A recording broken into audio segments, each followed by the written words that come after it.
changes in a quiet Fairfax County neighborhood as a SWAT team and police officers and paramedics respond to a barricade situation. Fairfax County police tell us that this started as a domestic dispute and then escalated when officers learned that the man inside the home was armed. Jay Korf joins us live from Springfield tonight with the very latest on this. Jay? Still at this late hour, so many questions about this bizarre barricade left unanswered. What started out as a negotiation ended with a man dead. You never know when something like this is going to happen. You always have to be on your toes. For hours Thursday, this normally quiet section of Springfield was on lockdown.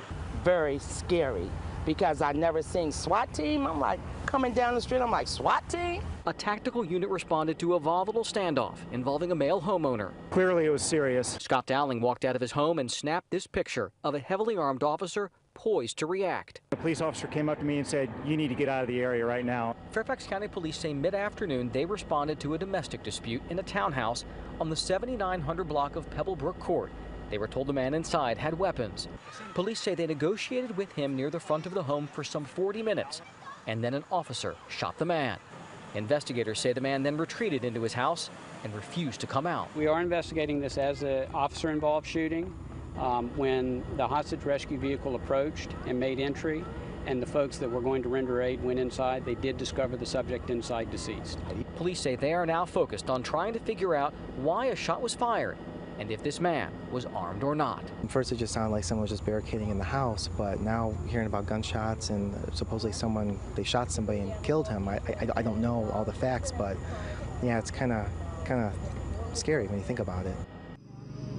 Indeed, this evening tonight it was very tense. Police have set up a roadblock behind me. Let me move out the way. You can see the mobile command unit right here for the Fairfax County Police. A little to the left, police set up the roadblock and only residents are allowed to cross where those two cruisers are to get down that block. That is where the shooting took place. Now, many people are concerned, rattled by this police-involved shooting, and this exclusive interview that I obtained tonight brings you closer to this standoff.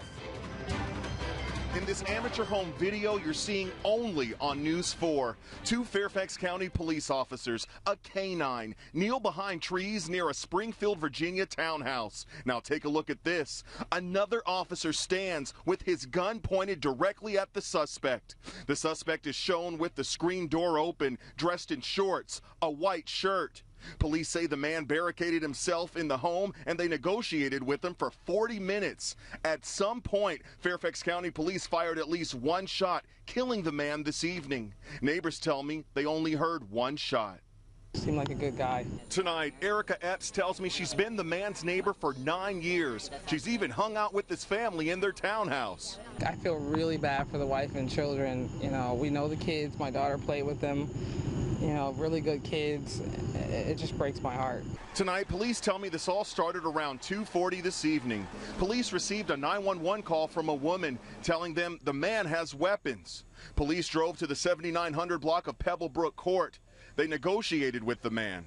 He refused to come outside, and he would not allow officers inside. At some point, something happened in those negotiations, and an officer fired the shot. Next thing I know, there's a police officer at my car door saying, "You need to get out of the area right now." Police surrounded the home, knocked down the front door with a police tanker. The SWAT team found the body inside. We don't know why police fired or what they found inside the home. We are investigating this as an officer-involved shooting. Tonight, Fairfax County Police have launched a criminal investigation into a deadly officer-involved shooting. This comes as the victim's family says they've learned John Gear was not armed when an officer shot and killed him during a standoff in Springfield. Stephen Cheetah live in Springfield with the latest twist in this still unfolding case. Stephen? Audrey, I just spoke with a man who says he is a close relative of John Gear, the man who was shot and killed here last week. He told me that an investigator told him that Gear did not have a gun on him when he was shot, but he did say that the investigators found a handgun in the home after the shooting, but it was several feet away from Gear on the landing of a stairway. Police got a call Thursday from a woman reporting a domestic dispute and stating the man in this Springfield townhouse was armed, prompting a massive police response with armored vehicle and SWAT teams surrounding the property. His family says 46-year-old John Gear stood with his hands visibly resting on the door above his head as officers negotiated with him to come out. He apparently dropped one of his arms, and an officer opened fire. It wasn't warranted killing someone, no. Paul Harrington is the father of the woman who lived with Gear. He says someone in the family spoke with an investigator and learned Gear did not have a gun on him.